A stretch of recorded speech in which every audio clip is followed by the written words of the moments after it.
This is exactly right. We know so much more about our skin than we used to. And we know how important it is to take care of it with CeraVe. CeraVe facial cleansers don't strip the skin. They strengthen the skin barrier from day one. I've always used CeraVe. They have little samples at my dermatologist as I'm leaving, and they don't do that with just anything. CeraVe is the #1 dermatologist recommended cleanser brand and offers a range of facial cleansers for all skin types. Find yours. Goodbye. Get into the Hyundai Getaway Sales Event and get away with a deal so right, it almost feels wrong. Right now, you can get great deals on Hyundai's most popular models, including the adventure-ready SUVs like the Hyundai Santa Fe or Santa Fe Hybrid and the Tucson or Tucson Hybrid. Plus, there's the bold and stylish Elantra loaded with the latest tech. Or go all-electric with the Ioniq 5 or the Ioniq 9. So get down to your local Hyundai dealer and get away with a deal you'll love during the Hyundai Getaway Sales Event. Visit HyundaiUSA.com for details. Goodbye. The Hulu original series Furious is now streaming on Hulu and Hulu on Disney+. Starring Emmy Rossum as Alice Black, Furious follows a rookie FBI agent on the hunt for Catherine, played by Lola Pettigrew, a mysterious and calculating female serial killer. While Alice upholds justice, Catherine kills for it, terrorizing the rich and powerful men of New York in her pursuit of vengeance. With secrets that change everything, Alice discovers there's a thin line between hunter and prey. Watch the Hulu original series Furious. Now streaming on Hulu and Hulu on Disney Plus for bundle subscribers. Terms apply. Goodbye.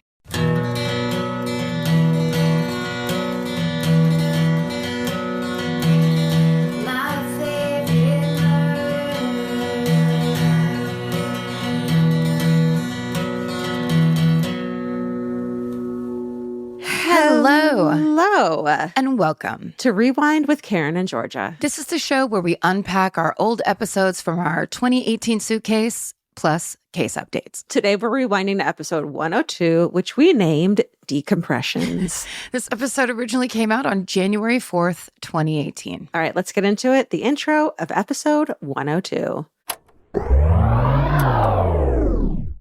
Hi, and welcome to Do You Know What Our Favorite Murder Is? We just made up a new name for a podcast. Do you know what I was saying? No. Do you need a ride? Sorry, we can start over. Wrong Sorry. podcast. Sorry. No, leave it. I was going to say how it feels like it's been a while. It's been, oh no, sorry. That's quite a vacation. My favorite murder. Jesus Christ. Like, I haven't done that one in a while either. It's not like I've been. I only have one podcast now, so if I had gotten it wrong, that would have been really hurtful. Yeah. How is it just having your one podcast? I feel so free. And what's your next podcast going to be? I'm just going to do something with more homework even. I'm just going to do something where all I do is homework. That's a good idea. Just quiet pencil on paper sounds. Just constant working. Like more of an ASMR. Yeah. I don't ever think I'm saying that right, but I have to actually do the work, so I have even less time to do anything. Good idea. Yeah. Should you just go into some like math, like long division? Like where would you leave off in math? What would you like to get back to in math? I mean, I don't even know the basics. Addition? I can do that. You could do some basic addition? Yeah. I saw a really cool video about how, and from what I remember, it said people, I think in Japan, do multiplication of long numbers. Yeah. And it was like, it looked like they were making a tic-tac-toe box. Did you see that video? Yeah. And what drives me crazy about it is that it's that thing of like, people learn in different ways. We don't all have this one way of learning. I'm sorry, I'm mad at the public school system. Because they haven't adapted to anything modern? Because I didn't get it. And so then I was stupid instead of like that maybe I just needed to learn in a different way. Right. Like how to either A, a better teacher, B, a better approach. Right. Or better, I think nowadays they have a lot more, what's the word? Montessori shit? No, and I went to Montessori. I did too. Oh my God. It didn't work for you? I mean, work in what way? I learned how to wash my feet at the washing feet station. Ew, what? There was a washing feet station. Where were you? The Old West? I just remember like there was like the chalk station and the this station and that, and then there was like a bucket and you could go outside and wash your feet. That is so weird now that I'm talking about it. I didn't need to talk to my sister about this. This is in Irvine? Yeah. Did you have goats? No. Oh, was there any reason to have a bucket besides children's dirty feet? No.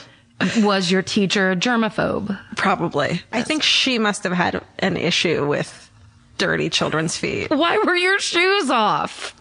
Don't know. It was school. Again, I'm figuring out right now that this is weird, and I want to text my sister and make sure I have this memory correct. I'm calling Janet. Call Janet and ask her. Right now. I told you how I was supposed to go to therapy with my mom. Yeah? Did I tell you that I gave her the wrong day?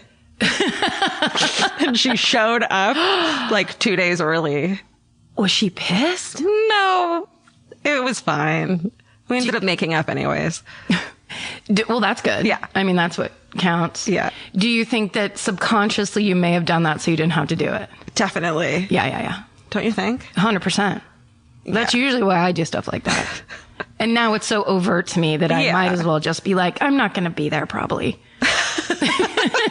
Hey, let's meet. I've done it to you 1,000 times, but that's not normally, I don't want to be there. Now I have to talk my way out of this. Yeah. But normally that's just, I can't get that fucking calendar on my phone to do the right thing. Right. I can't ever do it. Yeah. It's a tricky little fucker. It goes backwards in time. Have we talked about this? Mm-hmm. It makes me crazy. You had a recommendation, didn't you? Oh, we got Stephen. Stephen pulled this email for us. Oh. In reference to vis-a-vis episode 100. Hey, y'all. Includes everyone and their goddamn animals. First off, love the show. Been listening since after episode 3. Went to the live show in Austin. Used to play poker with David Temple for 2 years. This is after he allegedly murdered his wife. Yep. Wow. I'm also obsessed with the yogurt shop murders. Anyway, so that's not even about what this is about. Okay. Karen said an asteroid came 3 miles from... Oh, no. Even just say no more. Just don't even say anything else. It's so good. 3 miles. As you say that, I'm like, that's impossible. No. 3 miles? Here's the thing. And some people get very pissed off about this. We just fucking say whatever. We just say shit. We just say whatever and then clean up the mess after. Some people are very bothered by that. But man, that's funny. How far up is like the ozone? I don't know, but it's probably fucking more than 3 miles. 3 miles. And as you said it on the podcast, then I was like, okay, And then the minute that came out of your mouth, I was like, no, just now, but not, I don't question you until someone else questions you. That's my whole act it's just very believable bullshit talking. And who am I to question? I mean, who are you of all people to question me, the Queen of Spain? Okay. I don't even know math. How am I going to know where 3 miles is? You and your dirty bucket feet. Never question me. Okay. Okay. No, go ahead. To this day, I can't go barefoot. I have a barefoot issue? Yeah, that's right. What did fucking Village Montessori do to me? What did they do to your feet? Oh, who was on the bottom of that bucket? Who hurt my feet? Scrubbing your feet. Oh, ew. Ew. Sorry. Back to the asteroid. Okay. Anyway, Karen said an asteroid came 3 miles from hitting the Earth, but sorry. Asterisk pushes up nerd glasses, but it was a 3 mile wide asteroid that came 6.4 million miles close to hitting the Earth. I think that sounds more right. I'm going to go with her. Whatever she said. Does that sound better? I'm on her side. Quite. Oh, you're being sexist by assuming it's a female scientist. I'm being pro-sexist. That's right. Finally, proactive sexism. Quite a bit of a difference, but I get it. Live your sexy life like an asteroid is about to straight up murder us all. This would be great for Corrections Corner. You're so right about that. All the best and lots of love, Brian. That's rad. Brian the girl? No.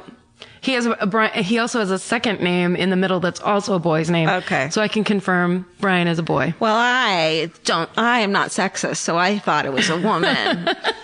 I thought it was my daughter. That is so goddamn funny. That is great. It felt right. Yeah. Is he mansplaining asteroids to us, though?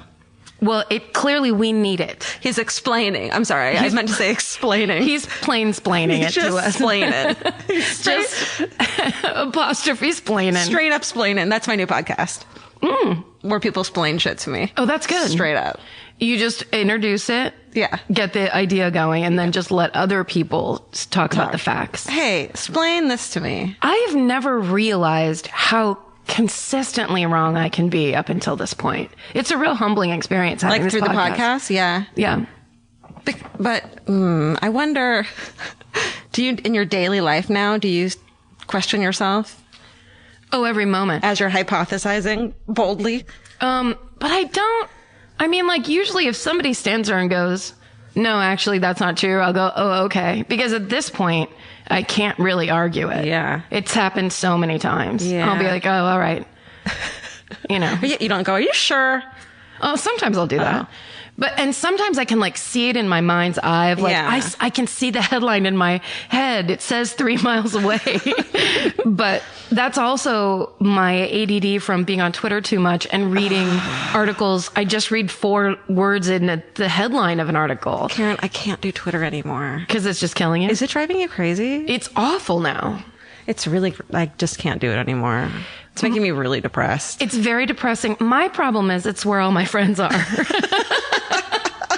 Many of my friends that I talk to the most are there, as tragic as that is to say out loud. So maybe you just can have conversations, but I just like read shit.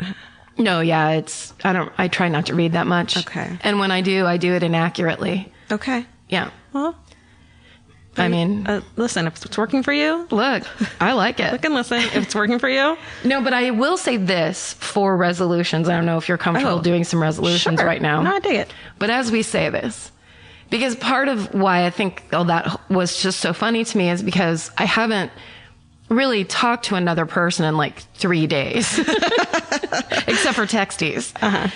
I've just been sitting on my couch watching British people solve crime for like 72 straight hours. And I have to stop doing it. God bless you. I have to. Oh, I have to. Driving you crazy? Yeah, I have to leave my house. I have to give the world a try. Like, I have to do things. Here's the thing. You've already done that. Yes or no? True. It's failed you. It's been bad. B, failed you. B, you've been sick. Yes or no? Yes, very sick. C, you just spent like 2 weeks with family members constantly and friends. That's right. You're having a decompression. Okay, thank you. Thank you for walking me out of that darkness. Yeah. But you know what? My decompressions go on too long. Yeah. And then, and then I'm just in just too weird of a place. But I would also say that I've been on a 6-year decompression that needs to wrap itself up relatively quickly. Can we start on Friday?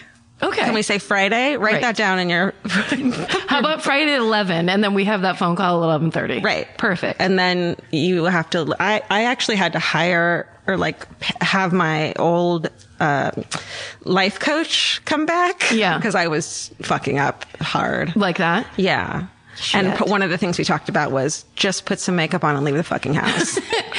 There was one time I called you and you were in a cafe, and in my mind I was like, wow, she's got it all. Like, it was like a dream come true. It changes everything when you have to I never thought of it. Dude, it changes my fucking entire day. Yeah, then oh my God, like today. I've left the house once in the past since New Year's Day. And it was to eat oysters last night. And I don't think I've been around anyone but Vince. Yeah. Who's basically the same person as me at this point. You guys are very similar. So we're like the same You're a real team. It's like being alone. A little bit. Yeah. I can see that. So we just talk about our cats, and point out things our cats are doing. It's pretty cool. But you're also very funny. I mean, I've been Me? We. Together. Thank you. You're real witty. I really enjoy how you guys talk to each other so much. It's really delightful and fun. Thank you. Yeah. You're fun to travel with. Thank you. So are you. Yeah. Thanks. Yeah. That's nice. Goodbye. One more email. Okay. This is just fun times. I can't believe 2017's over. I know. I mean, it's done. I know. This is a brand new year, friend. I know. Let's do it. Let's absolutely do it. I mean, we have no choice. I don't know. What, we do? I really believe in myself to a really fucked up degree. Well, no, you have a lot of choices, especially with this new podcast coming out, because the direction, first of all, just doubling up on podcasts is going to be great for you. Yeah. And then just the directions you're going to take it in. Yeah. It's just explaining. I'm going to learn and forget so much stuff. It's going to be great. Information is going to be coming at me. I can't wait for you to not absorb any of it. This is an email from Kaylee. It says, "Hi gals, my name is Kaylee Carter and I play Sadie Rose in Godless." Aw, fuck y'all. It was to my shock and delight that I turned on the podcast to hear our show as a source of delight to you. Oh my God. When your podcast is one of my deep obsessions. Oh my God. Along with true crime and, well, anything murder related. It's so badass and inspiring to hear ladies getting together to create, and what you've created is so unfiltered. No. Sure. What are you fucking talking about? Are you talking about? Sorry. Bleep that. Kaylee, sorry. What you've created is so unfiltered, badass, and empathetic. Just wanted to let you know that the ladies of LaBelle lost it on our communal text chain about you guys. Oh my God. A fan, Kaylee Carter. Okay, sorry. That was very self-serving, but oh my God, Stephen, that's a good email to pull. Yes. Because I have been talking about this show nonstop. Everyone's talking about it. Really loved it so much. Really, really thought it was a beautiful piece of writing and work. So good. Wow. Thanks, Kaylee. Thanks, Kaylee. Say hi to that text chain for us. Can I? Okay. So I've been having really bad insomnia lately. Yeah. As I do. And can I do a podcast corner? Do it. Podcast recommendation corner? Yes. So this chick has been keeping me company while I can't sleep for like 4 hours last night from 3 to 7. The worst. It was great. In my sleep phones, I highly recommend them. This is not an ad. They look like a sweatband, but they have flat headphones in them. Oh my God. So, she's this lovely, soothing voice, and the topics are really macabre and weird. It's called The Strange and Unusual Podcast. Ooh. Have you listened to it? No. It's by Allison Horrocks, Horrocks, which sounds like a fucking, Horrocks. It sounds like a spell. It sounds like exactly from Harry Potter. Yeah. The Horcrux. Yeah. There's 10 episodes and they're like, it's all macabre and like weird, witchy, old gothic timey, catacomby stuff. Yes. It's really good. And is it true or is it stories? It's true stories. True story. Let me throw those two together. Yep. The one thing I didn't realize could be possible. It's true.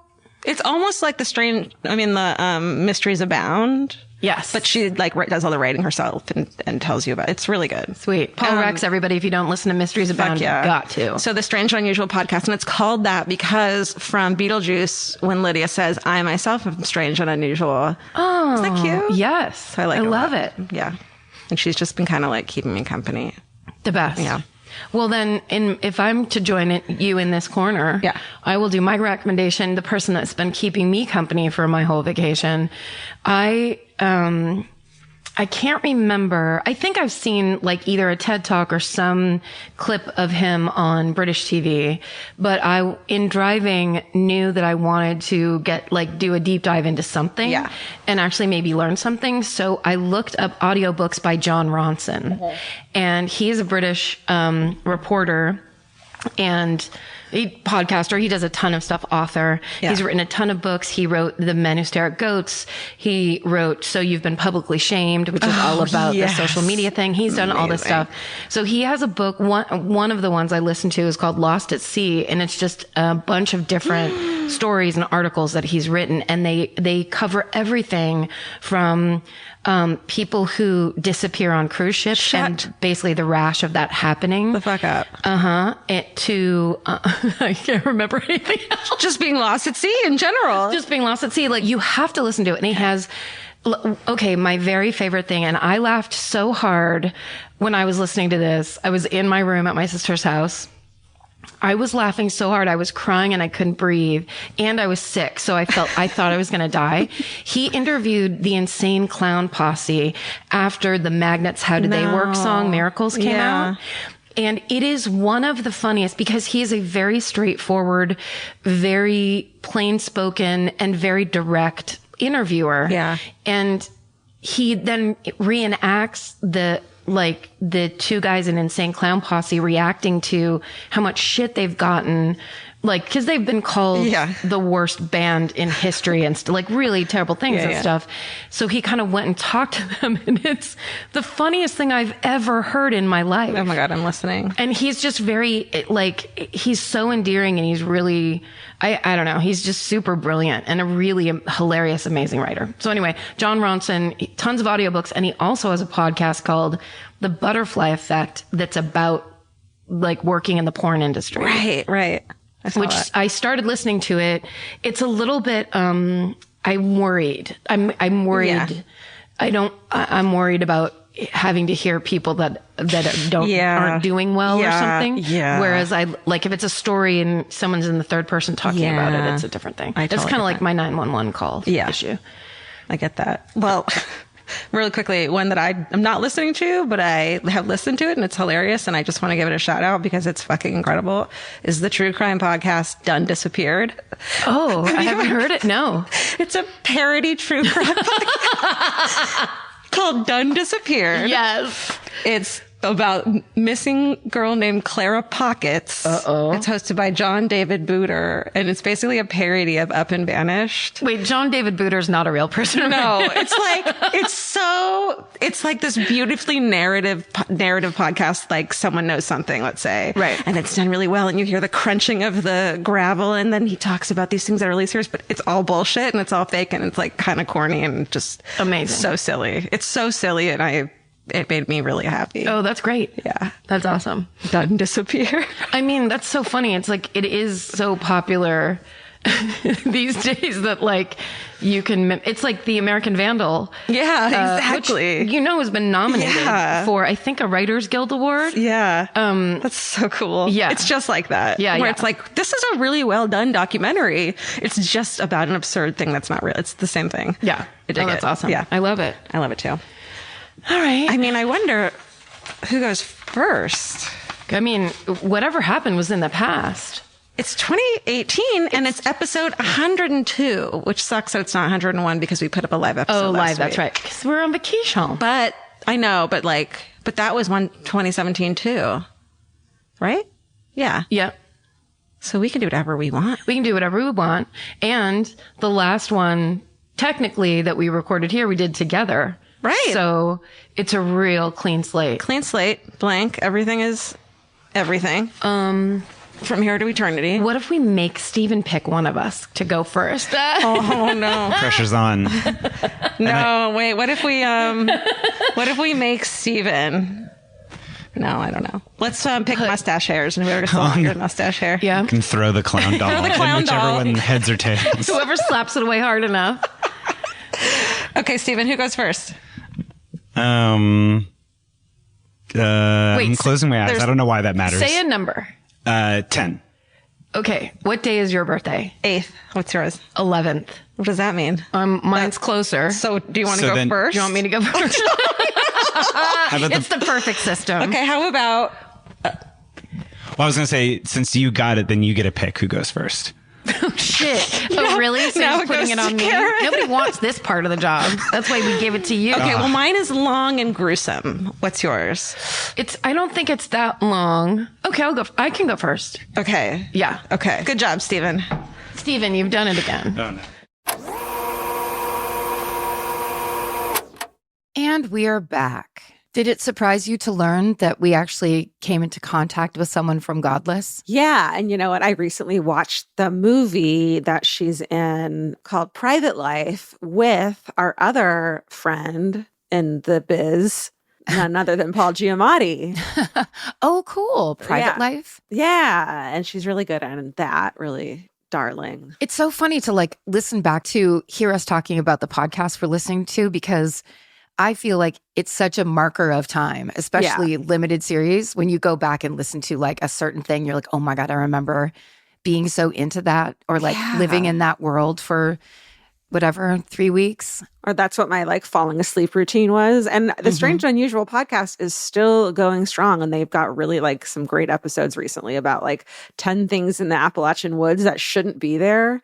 Like what a great thing to fall asleep to. So good. But I have definitely had to turn them off because they've been too scary to fall asleep to before. Yeah, those ones are serious. Also, John Ronson, he made a podcast series called Things Fall Apart in 2021. And it's about the modern culture war. I bet it's a fascinating listen now in 2026. Oh my God, for sure. Is it 2026 already? It is, yeah. It's June.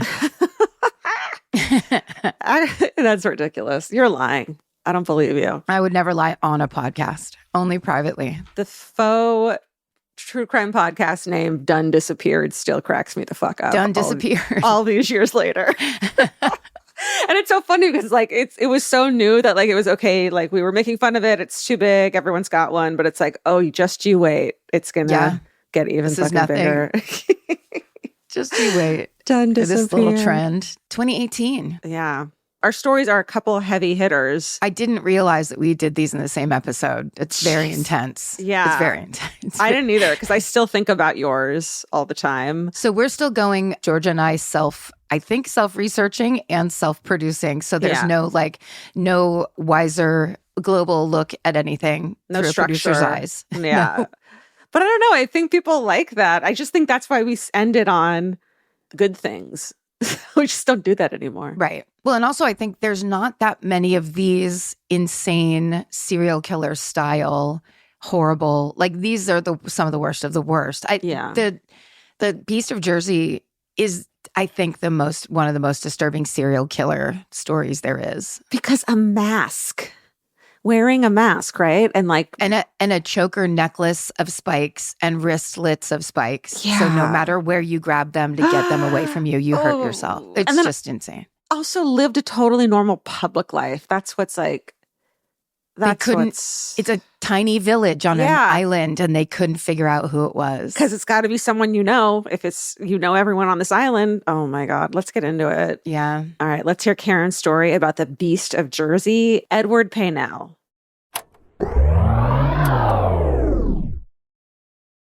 We know so much more about our skin than we used to. 10 years ago, no one in America knew what a skin barrier was. It's time to take care of your skin with CeraVe. CeraVe facial cleansers don't strip the skin. They strengthen the skin barrier from day one. Formulated with 3 essential ceramides, hyaluronic acid, and niacinamide to provide long-lasting hydration and 12-hour oil control. I've been using CeraVe for over a decade, I would think. And now it's getting super trendy. And I don't know why, it just makes me proud that something I've used for so long is like cool on socials now. But it really does work. And that's why it's been around so long. No matter your skin type or concern, CeraVe has facial cleansers perfect for you and your skin barrier. CeraVe is the #1 dermatologist recommended cleanser brand and offers a range of facial cleansers for all skin types. Find yours. Goodbye. Mine. And I had never heard this story before. Okay. This is more of a story, more of a case, more of a personality, because I don't think there's an actual murder that they know of. This is the Beast of Jersey. Ooh. Have you ever heard of the Beast of Jersey? No. Okay, get fucking ready. I'm fucking ready. Okay. And willing. Great. Ew. Excuse me. Both of your feet are in the bucket. I'm going to soak my feet in a bucket and get myself ready. My metaphor. I like that we kick off an episode with you having recovered memories and we just blaze right through it. We just keep on chatting. I mean, I'm clearly doing okay with You're just doing it. I'm just doing it. Okay. So the Beast of Jersey's name is Edward Paynell, or Paynell. I'm not sure. And this story, I stumbled upon it on as we know, we love the website Ranker. Mm-hmm. And Ranker is in there with all those serial killers and the serial killer 15 most interesting things about this and that and whatever. And so at the bottom of one of those lists, they have additional lists where it's like this, it's all these links. It's like, thank you for my insomnia. Yes. It's amazing. Yeah. And it's all the 15 horrible things about the toy box killer. It's every terrible thing you could ever look at. Love it. So on there, I found the Beast of Jersey, which I'm like, I assume New Jersey. And when you look it up on YouTube, there is a guy who starts, his videos start coming up as the Beast of Jersey, but he is a weightlifter in New Jersey. Oh, no. Who's just like swole and yoked and all the other things you'd say if you went to the gym. He's calling himself the Beast of Jersey? Well, I mean, I think it's like, you know, that's the language of like, he's in beast mode working out. He didn't Google it though? He's... Why didn't he Google it? This one's from the 60s and 70s. So he's like, I'm the new right. Beast of Okay. Jersey. That's long enough ago. He didn't give a shit. Yeah. He looks great in a tank top. He's doing good work. Good for him. I respect it. Good for him. 2018 is his year. That's right. I can feel it. So guys, please go to Beast of Jersey YouTube channel and just support him. Give him a thumbs up. Because he can lift so much weight. Okay. I got the timeline of these crimes, the details, all of it from a blog that's called True Crime Enthusiast. I've used her once before for one of my, I can't remember which one, but it was a case when we were on the at a live show. And that True Crime Enthusiast is also a podcast, but I found this on her blog. Okay. And it was the most information of any, I couldn't find any other websites besides our dear old Wikipedia. Everything on YouTube is like one of those 3-minute videos that someone, it seems like someone in high school made, that like I then started watching one and then it went off into some other thing where this woman who was narrating was like Canadian and yelling about how the government isn't going to admit to anything. And it went crazy. I had quite the afternoon. Listen, let's get back. Let's focus. Look. Jersey is one of the Channel Islands off the northwest coast of France. Got it. I thought it was in England. Well, it's not new. It's not New Jersey. No. That's what I was hoping for. It's original Jersey. Okay. So it's right by Normandy, off the coast, out there. It's also by Guernsey Island. They have the best cows. Between Jersey and Guernsey, amazing, gorgeous cows. Okay. Right, Stephen? Stephen's crying. He loves this so much. Am I right, though? I don't know anything about cows. Yes, you do. I think the Guernseys are red and the Jerseys are black and white. Are you being serious right now? Yes. Because you grew up in a town with a lot of cows. Yes. That's why you know that. I didn't know if you were just making up facts about a town. No. Jersey and Guernsey cows are like really high end. Listen, explain something to me. Okay. That's it, about cows. Oh. Just if you want a high quality cow, you're going to need a small island off the coast of France. I'll take it. That's where they're all from. Okay. On Google Maps, Jersey has a 4.9 star review out of 43. Why are you reviewing fucking islands? This is me trying to scrape together information about Jersey in a way that can inform me. I was like, is it rich people? It seems like it's a very well-to-do people. They have a lot of great agriculture, obviously award-winning cows, really small. And although it is not a part of the United Kingdom, English is the language that's the main language spoken there. They use the pound. They drive on the left. They love soccer. The national anthem is God Save the Queen. But they are an independent parliamentary democracy. So don't fucking say that they're British because they're not. Okay. And in 2014, there were 100,000 people living there. So it's not a big place. Okay. But in November of 1957, a reign of terror began on this island that is so fucking crazy. And it went on for 10 years. And so it starts like this. A 29-year-old nurse is waiting for a bus. Now, when all this gets explained, they break it up by like counties and parishes and stuff. But since it's all meaningless, I just figured we'll just do it. It's all happening on an island that's, I think, 49 miles wide. Great. It's a setting. Yes. Just picture, do you ever watch Father Brown? It's a wonderful British priest-based crime procedural. All right. No, but I have an island in my mind. Great. It's like, I'm there. It's not tropical. No. Great. It's like it's like a damp, dewy, pastoral, beautiful island. That's it. Rocky cliffs. Yes. All this. Yes. Okay. Fog. And tons of bus stops. Right. So rural bus stops. Okay, so this woman's waiting. She's a 29-year-old nurse waiting for the bus she's approached by a man who's affecting an Irish accent, and he's wearing something on his face. She can't see his face. And before she knows what's happening, he hits her on the head, he puts a rope around her neck, and he drags her into a nearby field and rapes her. Oh, no. And even though she has a bunch of stitches and she's severely injured, she survives. A year later in March, the exact same attack happens. A year later. This time, the woman's 20. She's walking home from the bus stop. And again, a man approaches her. A rope is put around her neck. She's dragged into a nearby field and raped. 4 months later in July, exact same crime. Oh, my God. This time, it's a 31-year-old woman. She's walking home from the bus stop. Again, rope around her neck, dragged into a field, exact same thing. And then again, in August of 1959, but this time it's a young girl. And then again in November to a 28-year-old woman. So it's the exact same crime happening, like relatively 4 months apart. So all of the victims tell the police the same thing. He put on this Irish accent. He was wearing a mask of some kind, or his face was covered in some way. He's about 5'6", and he smells musty. So after this series of attacks, he comes to be referred to as the Beast of Jersey. But then in 1960, his MO changes and he starts attacking people inside, indoors, in their homes. So it's Valentine's Day in 1960. A 12-year-old boy wakes up to see a man standing at the end of his bed.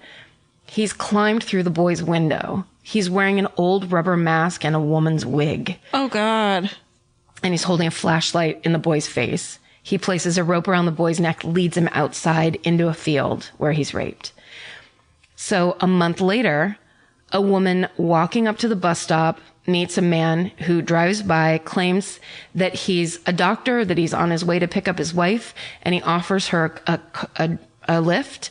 And then she gets in the car and she's like, oh, it's just this old guy, and doesn't think anything about it until she turns to see that he is wearing an overcoat and a hat and gloves.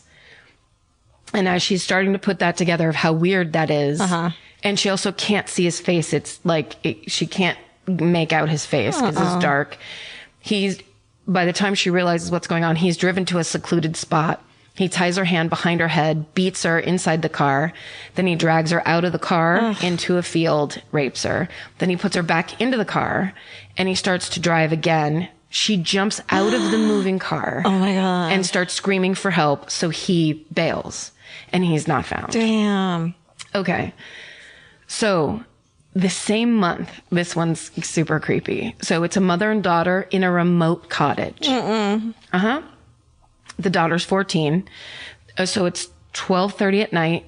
The mother is awoken by the phone ringing downstairs. So she gets up and she goes down to answer it. When she goes, she picks up the phone. No. There's no one there. She hears a click and then the phone, she hears the dial tone. So she goes back upstairs and she goes to bed. An hour later, she hears a noise downstairs. So she goes out onto the landing or the top of the stairs. She flicks on the lights. That's how I pictured it in my head. At some point she turned the lights on. Okay. She walks downstairs. And when she gets downstairs, the lights cut out. Then she realizes someone is in the living room. So she grabs the phone to call the police. The phone line's been cut. No. Yeah. So suddenly a man grabs her, demands money, and threatens to kill her. And as she's struggling with this man, her 14-year-old daughter comes out onto the landing. No. And the man immediately releases the mother and runs to where the daughter is. And so the woman runs out of the house to go get help at the neighbors, gets the neighbors, runs back, and they find the daughter is alive, but she's been raped with the same MO as all the other victims. April of the same year, a 14-year-old girl wakes up to find a man in a mask watching her sleep. What the fuck? She starts screaming, and then he takes the mask off. No. In July, an 8-year-old boy is abducted from his home. He's raped in a field, and then he's led back, but the rope around his neck to his front doorstep. then the attacks stop for the rest of the year. So, of course, this is a tiny island of people, and people are fucking shitting a brick. Because it's also definitely someone who lives there. Yes. So it could be anyone. Exactly right. They are interviewing they immediately interview every single man who has ever committed a crime at all. Like the police are they have no idea what to do, so they're doing anything they can. So everything stops. So that's July. Everything stops for the rest of the year. Then in February of 1961, it starts again. And this time the MO changes again. Now it's all young children. So by April of 1961, 3 children have been attacked and raped. So finally the police call in Scotland Yard. Yeah. So Scotland Yard puts together this profile of like the MO and of the attacks. Oh my God, love it.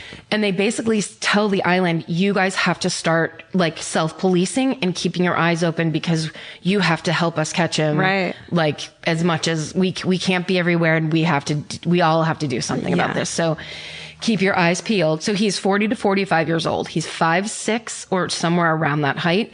He has a medium build. He has a mustache. His face is usually covered by a mask or a scarf during the attacks. He enters through a bedroom window on a moonlit night, sometime between 10 p.m. and 3 a.m., carries a flashlight. He knows the island well, especially the eastern part. And he wears a thigh-length jacket that smells musty, a hat, and gloves. But he's still not found. And there's no attacks for 2 years. So that's another part of it is it's like a swell of these horrible crimes, and then it just stops. And I think there's probably part of that human reaction is it's done. We're done. Yeah. And like, don't look around and don't keep looking into this. Like it's over. Right. Then in April of 1963, a 9-year-old boy is attacked with the exact same MO. And then in November of the year, an 11-year-old boy is attacked, same. And then in July of 1964, a 10-year-old girl. And then in August, a 16-year-old boy. Then nothing for 2 years. Oh so God. even that overall pattern starts to have a pattern. And then in 1966, the Jersey police received this letter. My dear sir, I think that it is just the time to tell you that you are wasting your time, as every time I have done what I always intended to do.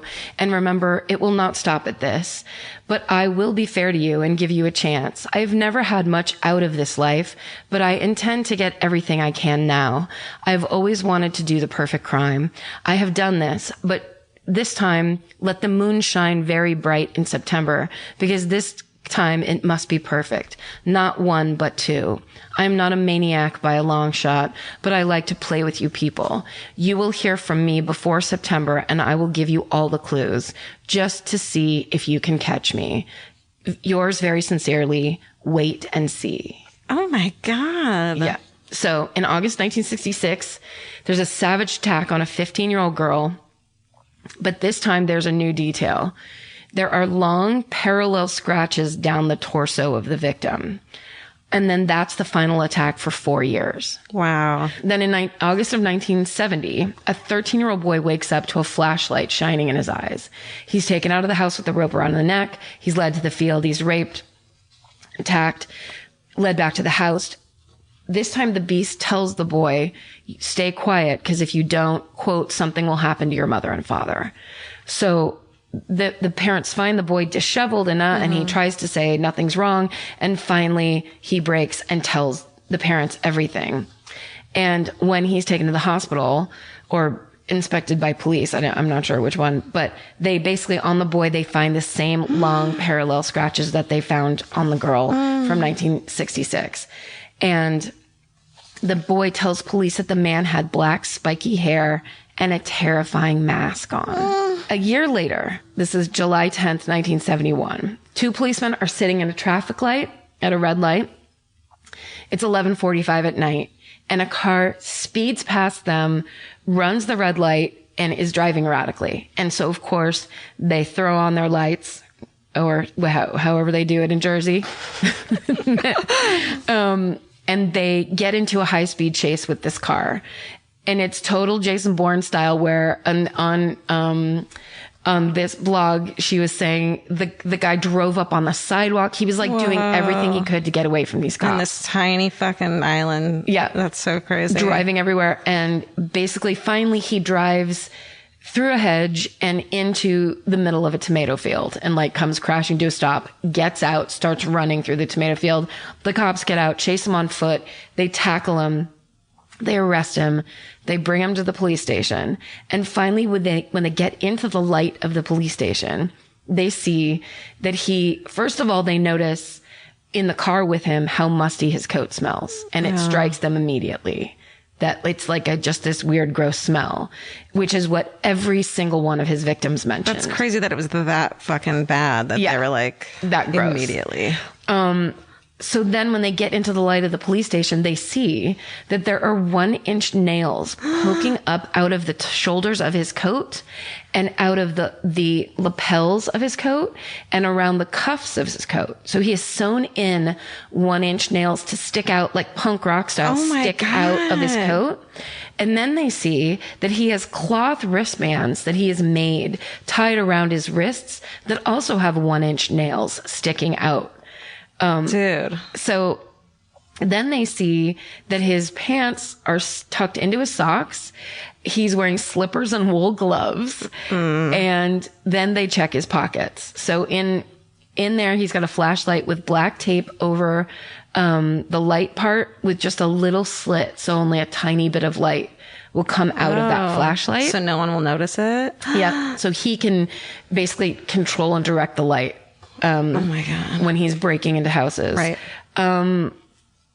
Then they find 2 lengths of what they call sash cord, which I think means like curtain cord on him. He's got empty cigarette packs, rolls of duct tape, and a black wig with stiff, spiky hair.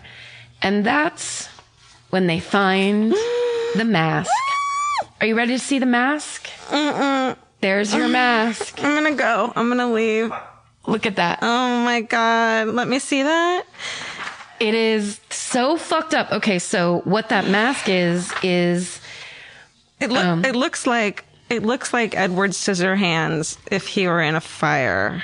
It's like Edward Scissorhands and Michael Myers had a baby. Totally. And that baby was a fucking rapist. Was a horrifying monster. Child monster. The scariest. Okay, the mask is the reason I read the article about him. Because it's the scariest thing I've ever seen and that's actually real. Because I was like, I'm going to look this up and this is going to be fake. Like, because that's so horrifying. You wake up and that's standing at the end of your bed. No. It's so fucked up. No. So that's in his coat pocket. That mask is in his coat pocket. And Perfect. the wig is in, so the wig, he wore the wig and they're separate. So the wig was in one pocket and that wig is hard. Yeah. Like it's all stiff and hard. It looks like gross dreadlocks. Yeah. And he almost looks like Medusa. Yeah. Like it looks like snake hair. What is that mask made out of? Because it looks like it's made out of real human skin. It is, I think it is an old rubber mask. Oh my God. So he was it was like pre-Halloween, the scariest mask of all time. Okay, so sorry. I got so excited to show you that picture. I left the page halfway through. Actually, okay. I'm going to turn this upside down. Because it's so awful. I don't want to stare at it. It's not cool at all. Oh my God, that's terrifying. Those poor people. I know. So it turns out that this man, the Beast of Jersey, is Edward Paynell. He's a 46-year-old contractor from a wealthy family. What? He has a wife named Joan. He has a daughter and 2 stepchildren. What? He is well respected throughout the island. And he's very, kind of prominent. There's a real not Ted Bundy, John Wayne Gacy parallel.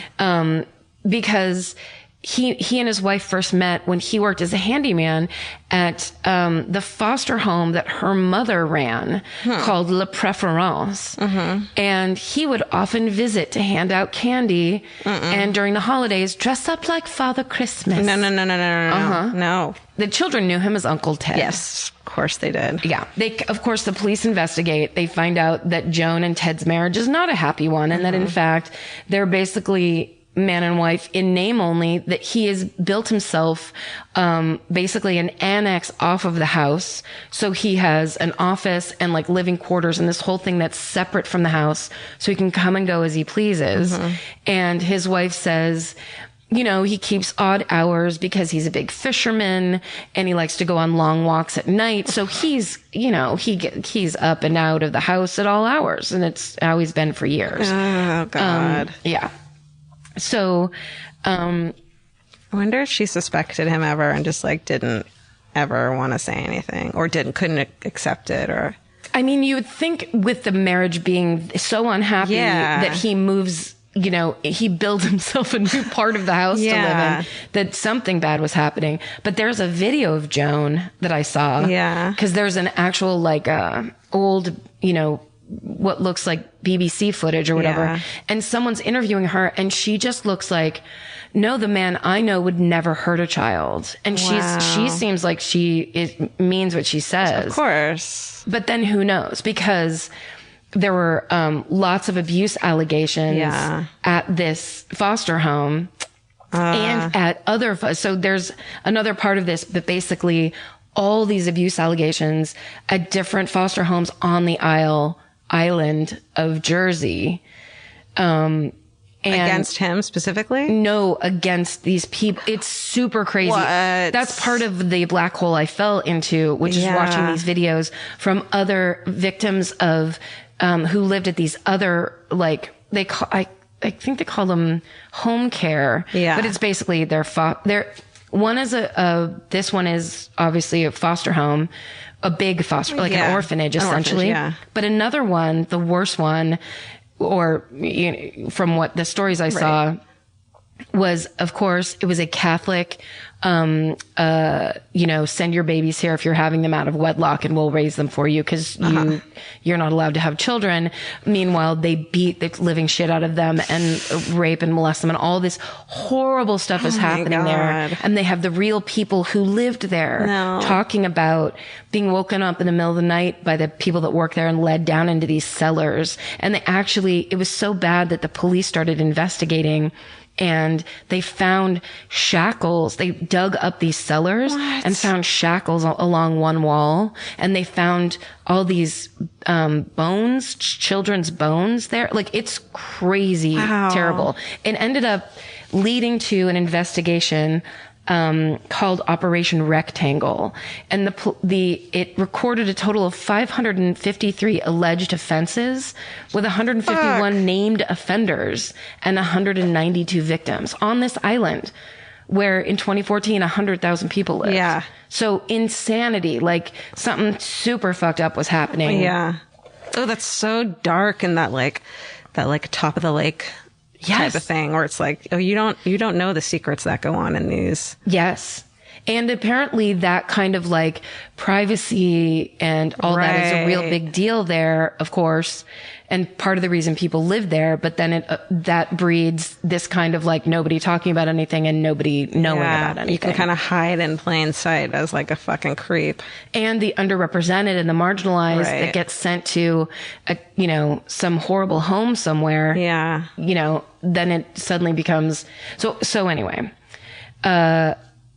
Basically they go to his house with to look into his house. And they find the quote that she said was, he's the most loving, caring man who would never hurt a child. Joan. Okay. So when the police questioned him about why he was driving so crazy, he told them that he was on his way to an orgy, and that's why he was dressed so oddly, because he didn't want anyone to recognize him on the way to the orgy, because of course everyone would know where he was going in his car. Right. He explained away the nails sticking out of his clothing, that he wanted to be prepared in case anyone attacked him with martial arts. That's what he told the police. Oh, I do that too. It's always good to be ready with a series of nails. Nail jewelry. Yeah. So when they search the house, they find a locked secret room inside his room. Oh my God. He's already got his own annex. Oh my God. Then he's got a locked secret room. Tell me what's in it. Well, guess what it smells like? Must. Yes. He loves must. couldn't Febreze that shit? I mean, it's like one of the fucking clues. I mean, apparently this whole room smelled like the jacket. Oh my God. And inside the room, they find an old blue tracksuit. They find an old raincoat, homemade wigs, which for some reason I find bone chilling. Yeah. And false eyebrows, which is also very creepy. Yeah. So he was clearly playing with his appearance constantly. Yeah. So even if they said, "Oh, I was also at that bus stop and I saw that woman," but whatever description they would give would never be accurate. Yeah. Which was his plan. And what they start to realize is he had these plans set in place for years. Yeah. Because they found a camera hanging on a hook, and then they found photos of houses from around the island. No.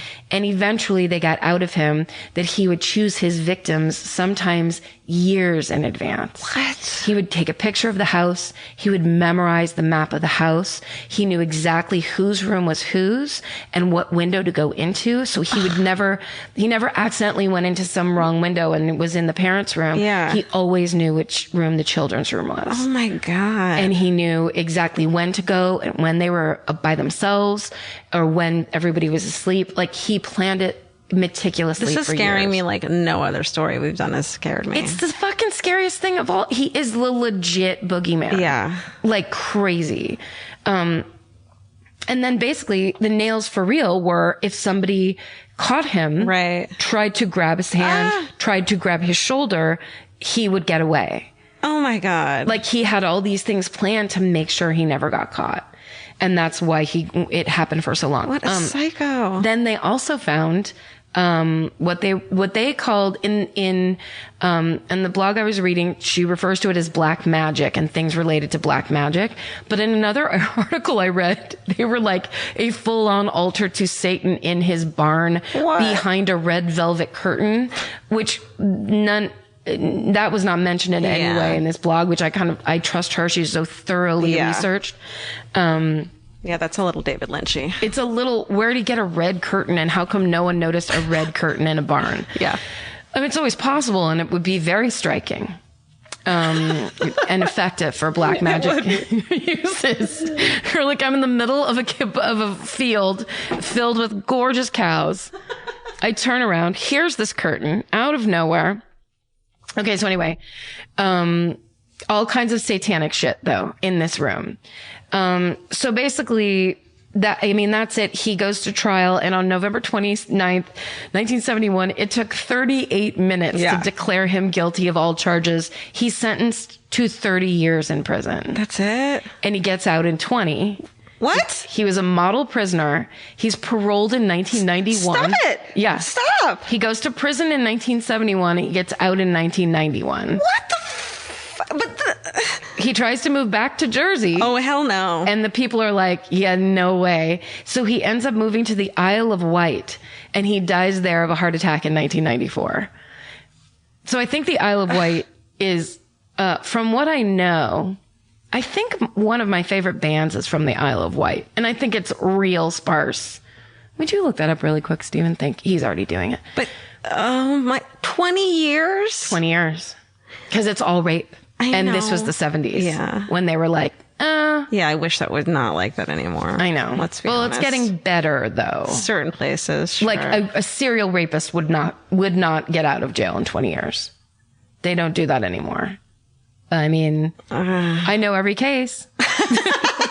I'm trying to believe. Oh, I forgot to believe you and everything. Yeah. Okay, good. Yeah, okay, great. Thanks for telling me, Karen. Let's see. Okay. Was I right about the Isle of Wight? It's the Bees. I love that fucking the band, the Bees. Chicken Payback, best song ever. Steven, you just looked up the musicians. Oh wait, but do we know anything about the here? Let me just actually say notable bands from. Whatever. Isle of Wight. It's the second. It's the largest and second most populous island in England. Right. So I was totally wrong. We'll about do a show that. there. Fine. Oh my God, let's go to the Isle of Wight. Okay. They have a really good music festival there, I believe. Again, that could be bullshit. I believe you. I believe me. So anyway, then, this is the final thing in that Operation Rectangle. the police and had to actually announce that there was no firm evidence linking Paynell to any of the abuse that took place at that Catholic nun home. It was called the Haute de la Garenne. I did not pronounce that right. Where really terrible things happened. So they had to say there's no, Beast of Jersey is not connected to this, although he was known to be a regular visitor there. Oh, what a coincidence. So basically they're just saying there's no firm evidence, but he also came here all the time. Yeah. And horrible things happen and he to likes the children here. To hang out at this place. Yeah. Wow. So horrible, and freakishly, like, how did I never hear of any of that before? Well, I have a similar one. Oh. Horrible, freakish. How did I never hear about this before? Oh, shit. Okay, we're back. Karen, do you have any updates? There are no updates except for that in 2017, there was a psychological thriller film called Beast, starring friend of the show, Jessie Buckley, thank you, and Johnny Flynn. Ooh, I bet that's good. I bet it's really good. Right? And now we get into, let's just roll right into more brutality. This is Georgia's story about the Cleveland torso killer. We know so much more about our skin than we used to. 10 years ago, no one in America knew what a skin barrier was. It's time to take care of your skin with CeraVe. CeraVe facial cleansers don't strip the skin. They strengthen the skin barrier from day one. Formulated with 3 essential ceramides, hyaluronic acid, and niacinamide to provide long-lasting hydration and 12-hour oil control. I've been using CeraVe for over a decade, I would think. And now it's getting super trendy. And I don't know why, it just makes me proud that something I've used for so long is cool on socials now. But it really does work. And that's why it's been around so long. No matter your skin type or concern, CeraVe has facial cleansers perfect for you and your skin barrier. CeraVe is the #1 dermatologist recommended cleanser brand and offers a range of facial cleansers for all skin types. Find yours. Goodbye. Buying clothes is easy. That's why everyone's always doing it. But finding clothes you actually want to wear is the hard part. Get all your favorite elevated essentials at Quince. Quince specializes in effortless, high-quality essentials like ultra-soft organic cotton and premium Mongolian cashmere sweaters. They're beautifully tailored and built to last. And it's not just apparel. Quince also brings that same everyday elevation to everything they offer, from hotel-quality bedding and bath to kitchen staples, essentials, and thoughtfully designed furniture. They work directly with ethical factories, so you're paying for quality, not brand markup. It's so true that they have wonderful items that aren't just clothes. I have 3 of their 100% mulberry silk pillowcases. I've bought throws from there. I've bought bedding from there. And it is just as great quality as their clothes and super affordable. Upgrade your everyday. Download the Quince app for app-exclusive offers or go to quince.com/MFM. Get free shipping on your order and 365-day returns. Now available in Canada and the UK too. QUINCE.com/MFM. Goodbye. Some flavors will always make you smile. And with Kachava's new cinnamon French toast flavor, you can enjoy the taste of your favorite childhood breakfast without the sugar crash. Kachava is an all-in-one nutrition shake that comes in so many delicious flavors, including the brand new cinnamon French toast. It's made with real cinnamon bark for the richest, deepest, most authentic flavor. And just 2 scoops provide complete nutrition your body craves with protein, fiber, greens, and so much more. Kachava provides clean nutrition to fuel wherever your day takes you. No fillers, no nonsense. Okay, the Exactly Right Media office has all become obsessed with Kachava because they keep sending us these amazing boxes of all the flavors, and everyone kind of fights over it now. So we got this new flavor in, and there was a line to try it. It's pretty great. We're real believers in the whole Kachava line. So treat yourself to a childhood favorite. Go to Kachava.com and use code MFM for 15% off your first order. That's Kachava, KACHAVA.com, code MFM. Go to Kachava.com and use code MFM for 15% off your first order. Goodbye. Okay, another list of horrible things that have happened. Yes.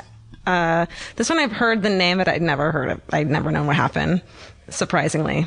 This is the Mad Butcher of Kingsbury Run, aka the Cleveland Torso Killer. Ah, shit. God damn it. Were you going to do it for Cleveland? Yes, but I knew it's such a good one that neither of us have done for so long that it's just been dangling out there. Yeah. Well done, you. Thank you. I swooped in. I apologize. Got to do it. But here I go. Here you go. Let me try to give it justice. Okay. And everything. So 1930s Cleveland, it's the 6th largest city in America, but it's the most dangerous because of, they have a high rate of traffic accidents, which sucks. Yeah. And rampant organized crime along with antiquated police force.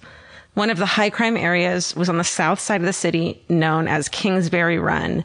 It's a riverbed, like ravine, located near the suburb of Shaker Heights, and it's where the train tracks run along. So a lot of transients riding the rails in the 1930s would camp out there. And in the Depression era of 1930s, it was this dark, dreary, dangerous place. And there was a lot of let's see. It was like a hobo camp at that point, basically. Yes. So, and hobo is okay to say. I know, right? Yes, it is. Many people told us it stands for homeboy, which means like I'm on my way home, boy. Right. Like I'm on the train. Yeah. Okay. So it's a makeshift. They call it a hobo jungle. And it's just this crazy transient encampments with made of boxes and, thrown together houses and this sort of thing. And it's right next to a place known as the Roaring Third, which is kind of like this neighborhood that's home to bars and brothels, flop houses, gambling places. It's like the fucking down and dirty area, all grimy. And this is the setting where the most notorious murder cases in Cleveland's history start to happen. Wow. In September 1935, 2 teenage boys, and this is a lot of people stumbling along a lot of body parts in this in this show. Yep. So, in September 1935, 2 teenage boys playing at the base of Jackass Hill in Kingsbury Run. Yes. Yep. How could you not go to Jackass Hill every day if you were like 12? Yeah. I'm going. Where else would we play? Please. Okay. All right. So they discover the decapitated, emasculated, they call it, body of a white male. Oh, shit. Can you fucking imagine? Like, is it worse to come upon a body or a fucking headless body? Headless body. Yeah, you're right. That's been emasculated. Yeah. That's horrifying. Yeah. So their lives are ruined. Because here's the thing. Can I just say? Yeah. If you come upon a body, you don't know what happened. Right. Any number of things could have happened. Right. You come upon a headless, emasculated body, you immediately know someone did that to that person. Someone like headless and emasculated him. Someone did it intentionally. Jesus Christ. Unless it's the worst car accident of all time, which it isn't. Okay, the body is naked except for a pair of socks. Ugh, and I know. the worst. I know. Cleaned and drained of blood. And the cause of death is the decapitation. Yeah. Which is horrifying. But sorry, cleaned and drained of blood like Black Dahlia style? Mm-hmm. Oh. Mm? Oh. Wait. Uh-huh. So the area is being searched by the police. They get there. They're like probably talking those kids down from freaking the fuck out. Oh, my God. And around 30 feet away, another male corpse is found. This body, in the same position, and the head and genitals also had been removed. The body appeared to be a 40-year-old male covered with a chemical preservative and appeared to have been dead for at least a couple of weeks before being dumped after becoming too decayed, almost as if someone had tried to preserve the body wherever he wasn't working, got rid of the body. Super creepy that we can hear a train right now. Fucking riding those rails. Scared me. I know. Right? Can you hear that, Steven? The Mad Butcher at Kingsbury Run is on that train right now, for all we know. Wow, there hasn't been a train gone by here in over 25 years. Okay, close to the bodies, though, they find both heads as well as both sets of genitals. They had discarded them as though they had just been thrown away. No blood is found on the ground or on the bodies, and so they had been cleaned somewhere else. Ugh. Yeah. The younger man, the first body that was found, had been dead for about 3 days, and his fingerprints were able to lead him to who he was. He was Edward Andressy. He's a 28-year-old guy who minor police record for carrying a concealed weapon. He lived near Kingsbury Run. He was kind of a rough and tumble dude. He had a reputation for being a drunk and frequently getting into fights. And when they did the autopsy, based on the cuts, the operation was done very skillfully, and the investigators suspected that the killer might be a butcher, a surgeon, or at least someone familiar with killing animals, which seems like it's always the case. Like, I think if you don't know what you're doing, you don't try to start doing that. Or like you kind of get like a fetish for it. If you do it to like animals, maybe if you're a certain sort of psychopath, right? Oh, sorry, that was the John Ronson book that I started with. Audiobook was The Psychopath Test. Oh, that's the whole reason that all started, and it's such a good book. Sorry. Oh, you're good. I should have said that before. but it basically, there's relatively no difference between a psychopath and a sociopath. It's all, he goes into all of that, but anyway, it's relevant. It's very relevant. Okay. But like that you couldn't just, a normal person, if you were going to kill somebody, even if you planned it out, if you would have to be devoid of feeling to do all that stuff. Yeah. Because you'd have to be a certain mental type to be able to clean a body, drain it of blood. Cut pieces of it off. Yeah. Like the thought of, so like I'm a pretty normal person, and the thought of having to, you just nodded your head in the most sarcastic way. Was that involuntary? It was silent. Was that involuntary? It was conversational. I appreciate it though, because I don't want to be normal. I mean, in that I'm not a psychopath. So the thought of having to go from here to killing someone is such a huge leap that the people who are okay doing it must be fucking closer to that already. 100%. You know what I mean? Yeah, I don't think it's like a line in the sand. I think it is is light on or off. Right. Because there's nothing worse like when you're watching a movie and people like, what was that fucking that movie, the Ewan McGregor movie made him a star. Where they kill their roommate. Trainspotting. No. It was the one where it was the three roommates. They decide to kill the fourth roommate, or maybe they don't kill him, but he's dead, and they cut up his body. And it basically having to watch people who aren't like that have to do something that horrible is I hate any movie like that. Yeah. I mean, it's a good movie, but it's so stressful. Okay. Because then you just picture you would have to do that. Well, did you watch the second season of Search Party? No, I haven't watched it yet. It's so good. They're all just dealing with, I'm not going to spoil it, but they're dealing with the ramifications of the first. Oh. And what's her name? Aaliyah Shawkat. She is so good. She's such a great actress. She's a great actress. And this whole season of her just having stress over what they did. It's amazing. It's really hard to watch. I bet that's very so stressful. Oh, it's Shallow Grave. Sorry. Oh, okay, never seen it. Okay. It's a good movie, but so stressful in that way where it's just like they do it for money, but like when you entertain that idea, where you'd be like, what would it take for you to cut up a human body? Yeah. I just don't, there isn't an amount of money. I don't think so for me either. I'd rather go to jail. Because it would PTSD you into infinity. Totally. Okay. Totally. The older man, the second body, is impossible to identify. And that's a fucking theme. Most of these bodies that are found are never identified. They hoped that would be easy to find the killer because the guy who they could identify, Edward, was, had this trail through sleazy bars and gambling places. And he's known to be a procurer of young girls for prostitution and also admitted to have male lovers. So it was like, it's going to be one of these people from this area of the He was a gay pimp in Cleveland? Uh-huh. Yeah. He's from the Roaring Third. They're like, it's going to be someone here in Kingsbury Run. Easy. Yeah. But they follow lead after lead, and they can't find any really good suspects. And the investigation leads nowhere. So the press starts calling the killer the Mad Butcher of Kingsbury Run, which is like such a cool fucking name. Yeah, it's really good. So a couple months later, in January of 1936, a woman discovers 2 half-bushel baskets left alongside a manufacturing building in the city. Inside the baskets and neatly wrapped in newspaper, she finds about half the body of a female. Whoa.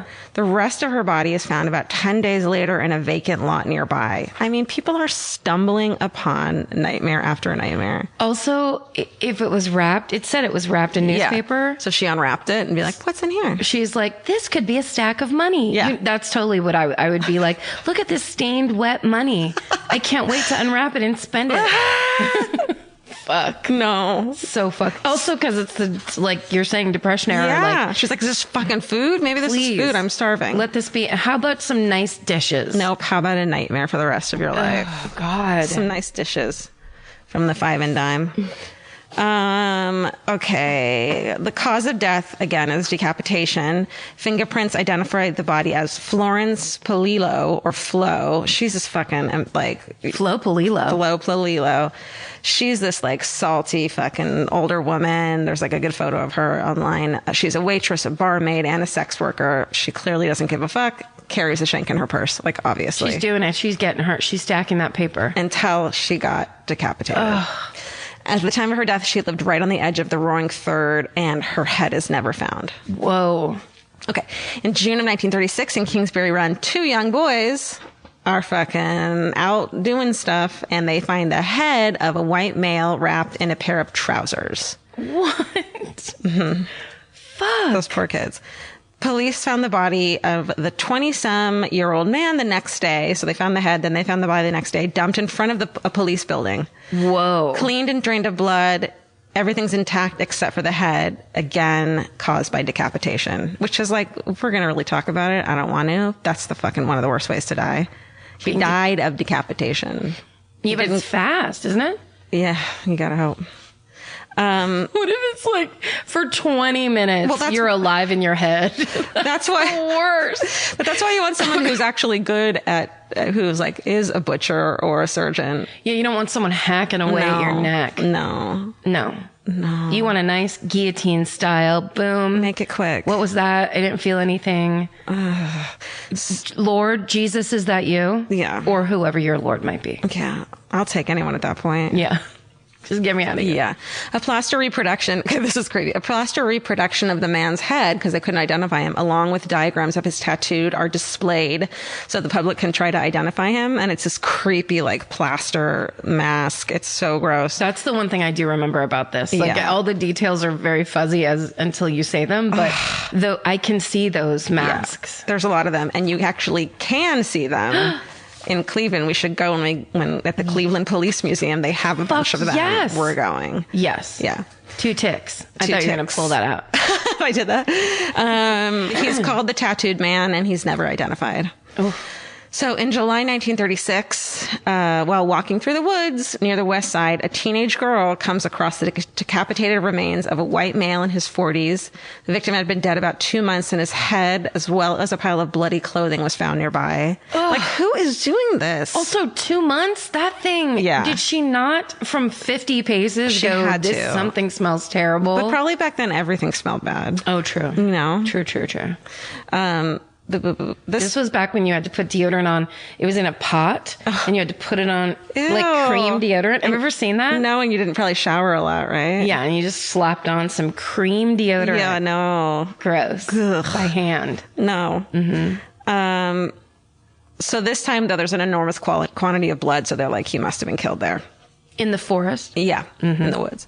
Then in September 1936, so 2 months later, a transient trips over the upper half of a man's torso while trying to hop on a train in Kingsbury Run. Oh.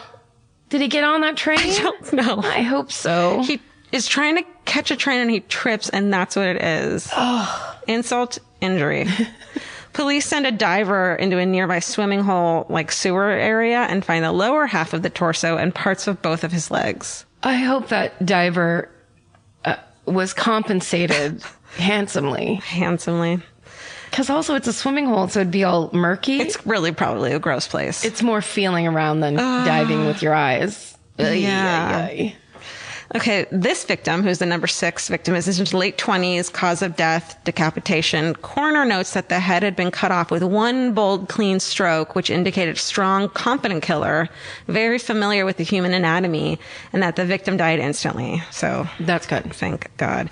Identifications never made. Because, you know, this is the time back then where it's all these transients trying to get jobs. They're riding the rails from city to city, trying to not be in the cold, freezing cold winter, trying to make a little bit of money anywhere they can. So it's just this huge transient population. Yeah. So and it seems like the killer, you know, used that to his advantage, because if they can't identify the victims, they can't track who they spoke to, who they were friends with. Yeah, clearly it was a decision that was being made. Exactly. Of who to pick. Exactly. So, plaster casts again are made, and some with actual hair from the victims. No. On the plaster cast. Not necessary. No, we get it. Brown hair? Yeah, That's thanks. all you Just need. type that on a card. Mm-hmm. So, this makes 6 brutal killings in 1 year, and the police had no clues or suspects. The press reported almost daily on this. Everyone's freaking the fuck out. Yeah, the they are. officials are super desperate and embarrassed, and everyone's like, what is happening? Everyone's like, watch where you walk. Don't walk anywhere. Tripping over bodies has become a big thing here. Yeah, it's all the rage. Around the time that these started, Elliot Ness, who's the legendary prohibition agent, you know, we all know Elliot Ness. It's Kevin Costner. Am I right? I remember watching The Untouchables when I was a kid, and I shouldn't have. Yeah, that's not a kid movie. No, I really. will never forget. And I will never forget. There's the scene where he takes a baseball bat and bashes someone's head in. Yeah. I haven't seen the movie since I was a kid, and yet I still remember that scene very well. Yeah. It really fucked me up. He was the good guy, right? Yeah. Yeah, I don't know why that was. Anyways, Elliot Ness. So he, at this point, is appointed safety director of Cleveland, which means he's in charge of cops and firefighters and everything. He gets more involved in the case. They put a psychological profile together saying that the offender was a psychopath, although probably not obviously insane. He had some knowledge of anatomy, and he would have been very skilled at cutting flesh, obviously. Because decapitations are very messy, it was believed that he had access to some private space where the murders were performed. And if this was true, then the fact that the bodies had been carried long distances to be dumped indicated that he was probably really strong. Mm-hmm. So he also may have been familiar with the Kingsbury Run area. And then 2 full-time detectives are put on the case. These 2 dudes go undercover into Kingsbury Run, like Shantytown, which sounds so much fucking fun, doesn't it? Oh, shit. What? Why isn't there a movie about this? I don't know. Because that's amazing. I think it's called The Adventures of Natty Gann, isn't it? She went into a shanty town to solve decapitation murder. Oh, no. That's part 2. She was so brave, that little girl. That would kind of be amazing, like female empowerment. She just keeps 8-year-old tripping girl over torso. marching through. Yeah. Hand me that head. God. She didn't give a fuck. So they get a fucking go undercover. There's like photos of them too online of like being like, oh, look at me being a hobo. And it's like if you were to dress up as a quote hobo for fucking Halloween, like how you'd look. No, sorry. Can I sidebar this? Yes. Because I did dress up as a hobo one year. Okay. I may have told you. Yeah. It was my own idea because right around age 8, I think my mom started telling me I was on my own Halloween costume style. So it was just like whatever you could gather around the house was your costume. 100%. One time I was a caddy because I found a small old set of golf clubs in the garage. Then So you just carried golf clubs around with you the whole night? Yeah, that was my costume. How did we? Manual labor. How did we? Why didn't we? Why didn't anyone care? No one what your cared. kids, and then you dress as a fucking caddy, and then it's like go out by yourself at night and knock on people's doors and ask for candy. But I didn't make it to the night with the caddy outfit because at school in this like Halloween parade, I learned my lesson of like, I'm carrying 20 pounds of golf clubs for no reason. And also in this day and age, can you imagine a parent being like, make your own costume? Yeah. They would be arrested and like, you would never hear from them again. Yeah. So anyway, that year I was a hobo. So I just had a bunch of old clothes and, it was the classic 70s child costume. Sure. But what I thought was going to be innovative is I put Vaseline on my face and then I put coffee grounds on the Vaseline so that it looked like I had a beard. And it was fun and creative until the part where we all ate delicious snacks started happening and everything I ate tasted like coffee because that was what was on my face.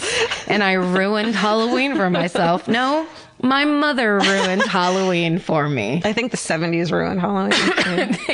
How did any of us enjoy fucking anything? That's a great question. It was all abba zabba anyway. Okay, go ahead.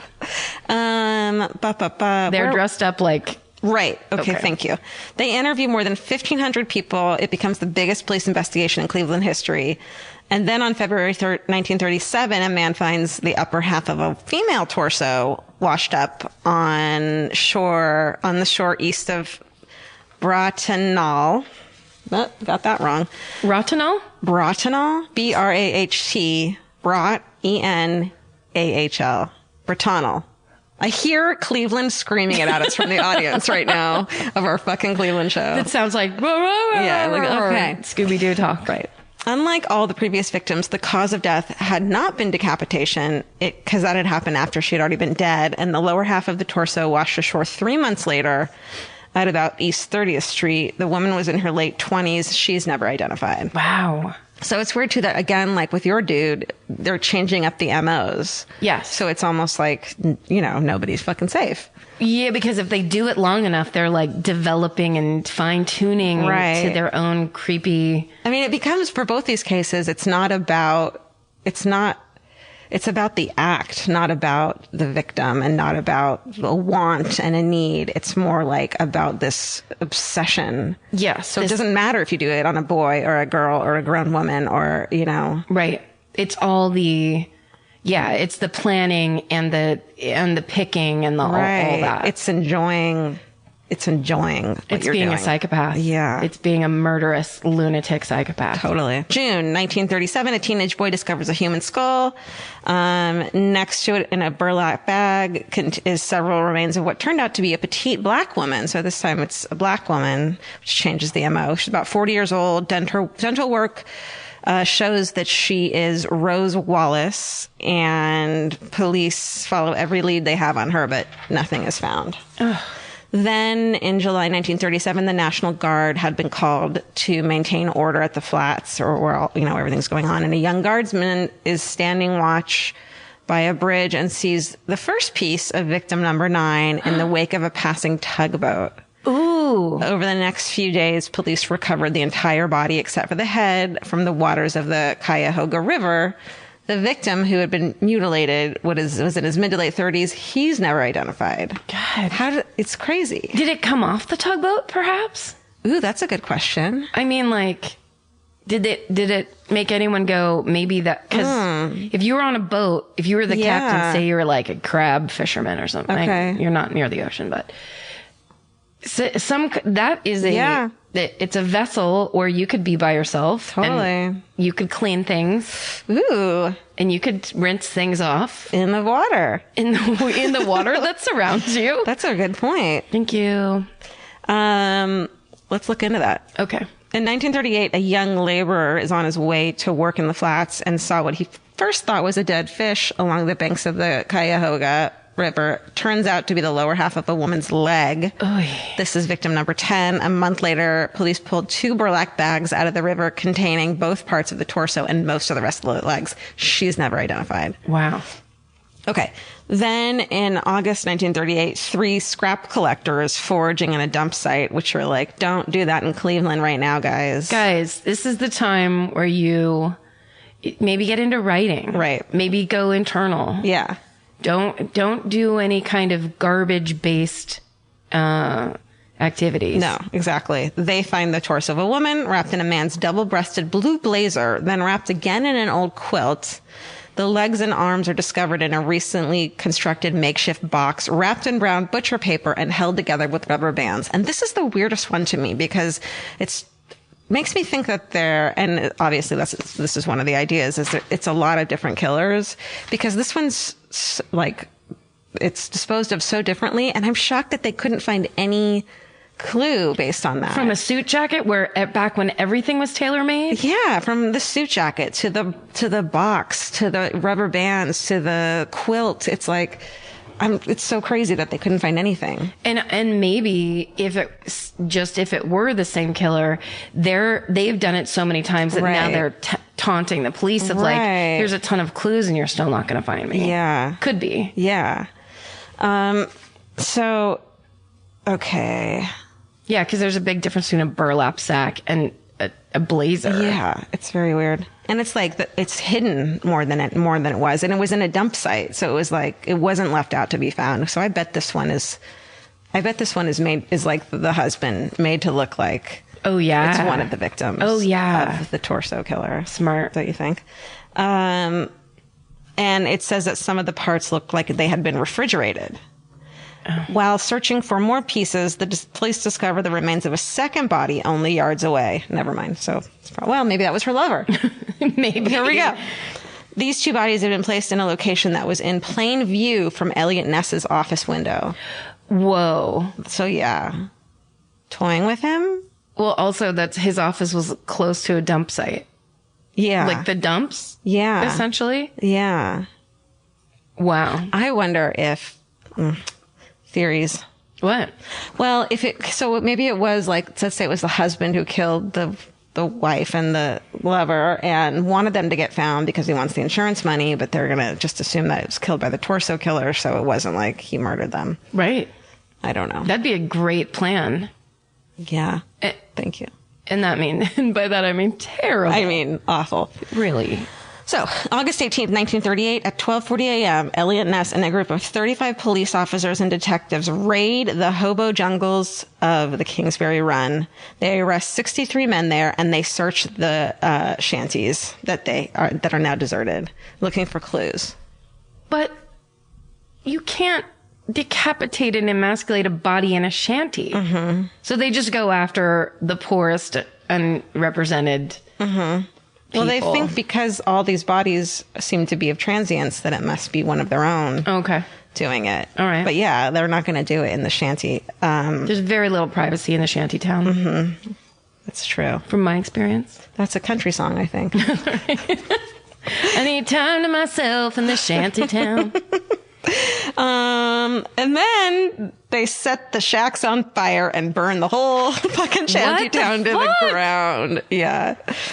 That's what the fucking Cleveland people said, too. What the fuck? Non-solution. Non-solution. The press are really pissed off about it, too. They criticize Ness for his actions. But the murders did stop after this happened. Oh. Maybe. Okay. In July 1939, they bring in their suspect, 52-year-old Bohemian bricklayer Frank Dolezal. Oh, like Rachel Dolezal? Mm-hmm. The woman who posed to be black? How did she spell it? Dolezal? I think. Yes. That was off right off the top of my head. Dolezal.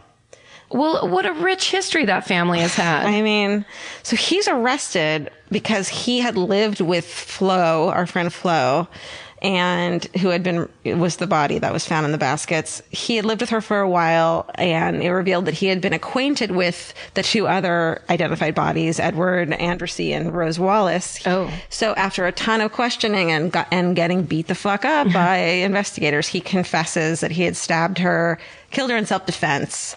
But he didn't know any of the case details, and he kept getting bruises and injuries from his time in custody with the Cleveland police. And within a month, in custody, he's found dead in his cell. Oh no! It said he hung himself with his bed sheets. From a hook that was 5'7" tall off the ground, and he was 5'8". No. So that math doesn't add up. And when medical records show he had broken ribs and bruises all over his body that were not there before he entered prison. Yeah. So not fucking, I'm just telling you the information I read, not saying anything. That's really good call. But yeah, that all sounds, the problem with that too is when you kill the suspect, even if it's a bad suspect, you still don't know anything. Right. Like you're still cutting off that line of information. Well, it's almost like you're not learning anything and you get more and more angry about it. And so you hurt him more and more to get more information. But if he doesn't know the information, he can't give it to you. Right. So, yeah. Yeah. To this day, no one thinks that he is the killer. Ugh. All the like historians and shit. But it turns out there's a secret suspect that Elliot Ness interrogated in 1938, but it didn't come out who it was until the 1970s. Was it Herbert Hoover? It was Herbert Hoover!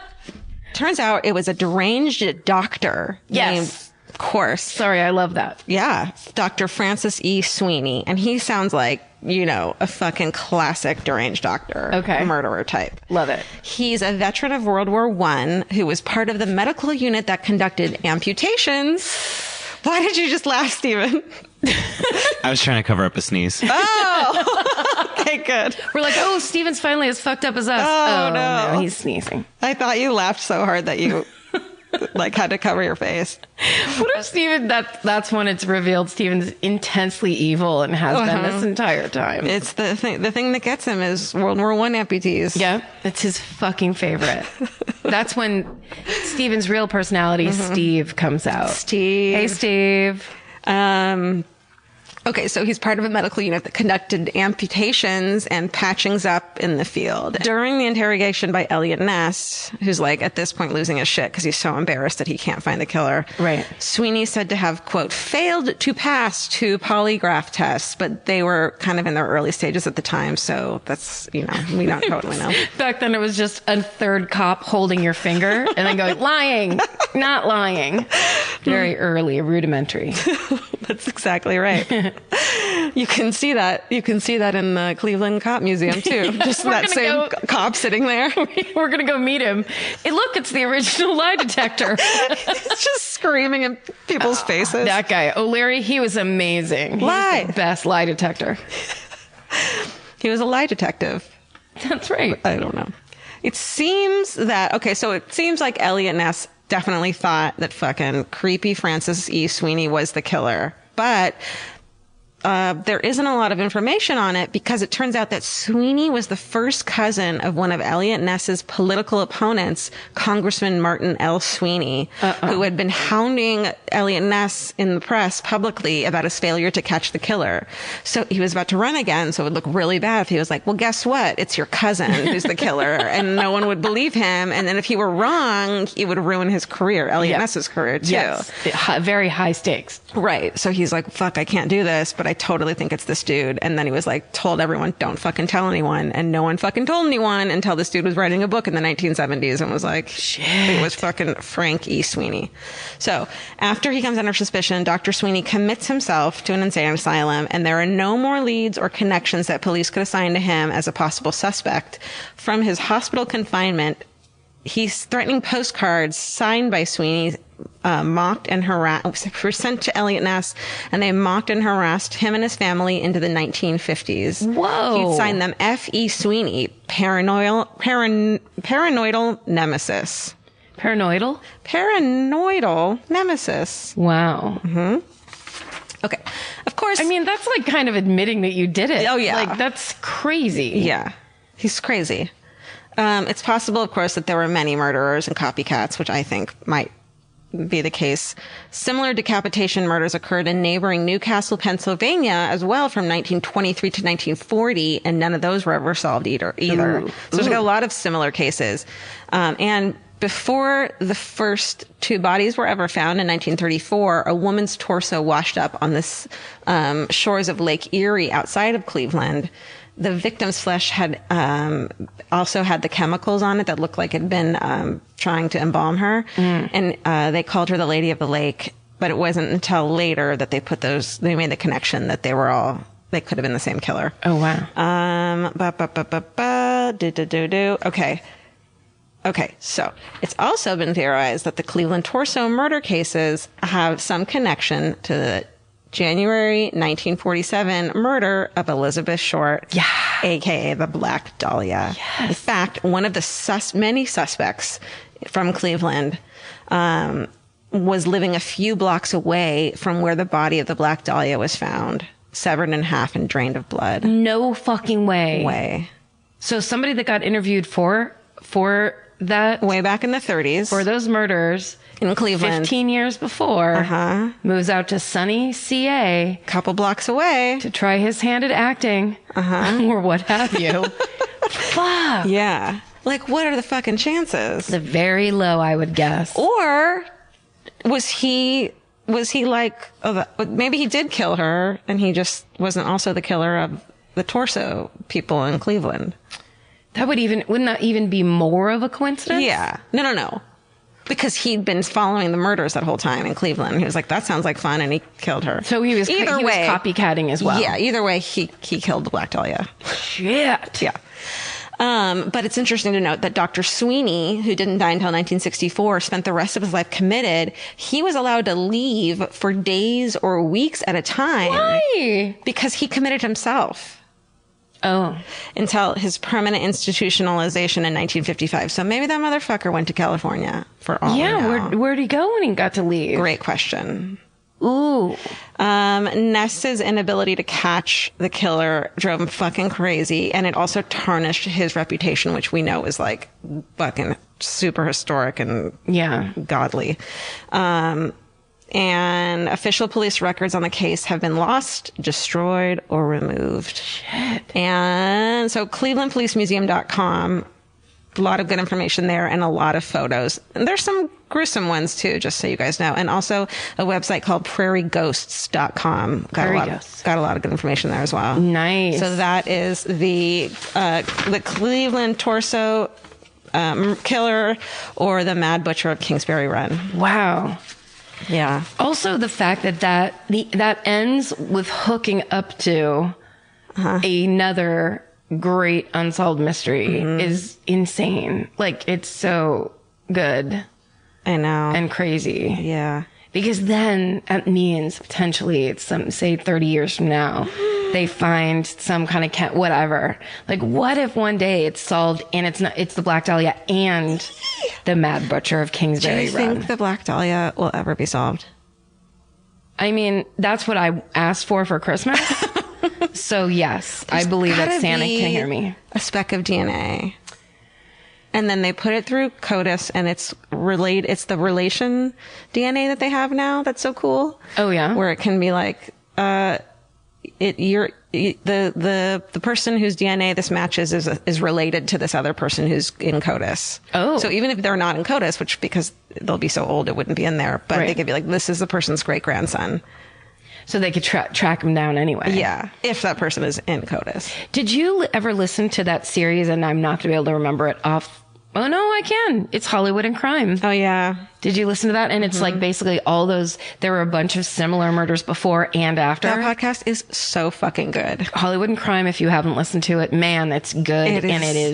It wades right into all this the Black Dahlia territory. The Black Dahlia thing it's so much bigger than you thought. Yeah. And it's a great podcast. Yeah. It tells all these stories. It tells it so well. It's like, it's reenactments. I feel like I recognize some of the actors that are playing like the cops and stuff. Yeah. There's some really good voice acting in it. Yeah. Listen to it from the beginning, because it's episodic. It's not. Yeah. And you need to know, because there's all these, it's all connected. It's amazing. So good. That was great. Thank you. Cleveland. We'll see you soon. We'll see you soon. We'll see you soon. Okay. All right. Good job, us. That was really fun. 2018. Let's do it. More haunted trains in the background of 2018. I can't ever move from here, or else we're not going to have a haunted train. No, it's the best. Should we start recording from a fucking haunted train boxcar? Haunted boxcar? From the dining car of a train where we have to wear like 40s outfits and those pillbox hats with netting down the front. Martinis. Snoods. Martinis with tons of olives.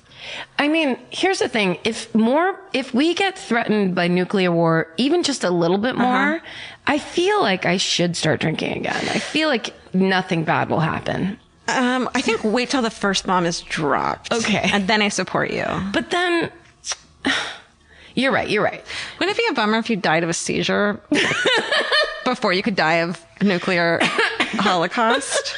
Wait till you're ready to die of a seizure. Okay? Promise me. But here's the thing.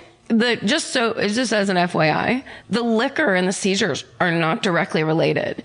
The reason I can't drink is because my medicine's bad on my liver. Oh. So you basically will speed yourself into liver failure if you keep drinking, but it's not good for it, but it won't immediately make me have a seizure. Okay. Until how long? I think I got a good 6 months bender in me before I drop. I don't think that we're going to be around that much longer. Okay. We know so much more about our skin than we used to. 10 years ago, no one in America knew what a skin barrier was. It's time to take care of your skin with CeraVe. CeraVe facial cleansers don't strip the skin. They strengthen the skin barrier from day one. Formulated with 3 essential ceramides, hyaluronic acid, and niacinamide to provide long-lasting hydration and 12-hour oil control. I've been using CeraVe for over a decade, I would think. And now it's getting super trendy. And I don't know why, it just makes me proud that something I've used for so long is cool on socials now. But it really does work. And that's why it's been around so long. No matter your skin type or concern, CeraVe has facial cleansers perfect for you and your skin barrier. CeraVe is the #1 dermatologist recommended cleanser brand and offers a range of facial cleansers for all skin types. Find yours. Goodbye.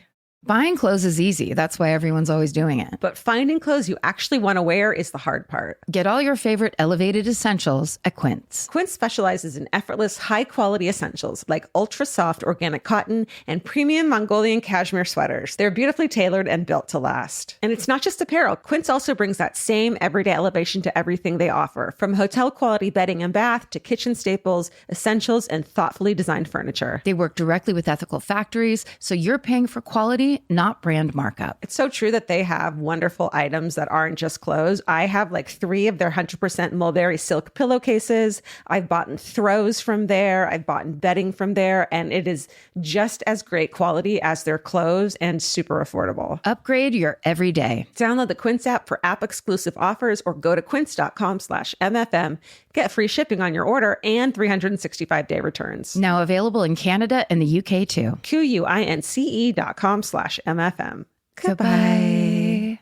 A car isn't just transportation. It's freedom. It's your second office. And it's the best place to scream, sing in private. Finding the right one matters, and Cars.com can help you find your perfect fit. Cars.com has the tools and expert advice to help you find exactly what you're looking for. With more than 2 million new and used vehicles nationwide, it's easy to search, compare, and find the right fit for you. Cars.com has transparent deal ratings that make pricing easier to understand. Their clear tools and badges help you see how a vehicle's price compares so you can feel confident you're getting a fair deal. They have dealership reviews you can trust. Every review on Cars.com is written by a real person sharing a real experience. So don't take any chances. Do car shopping the easy way. Start your search with Cars.com. Where to next? Goodbye.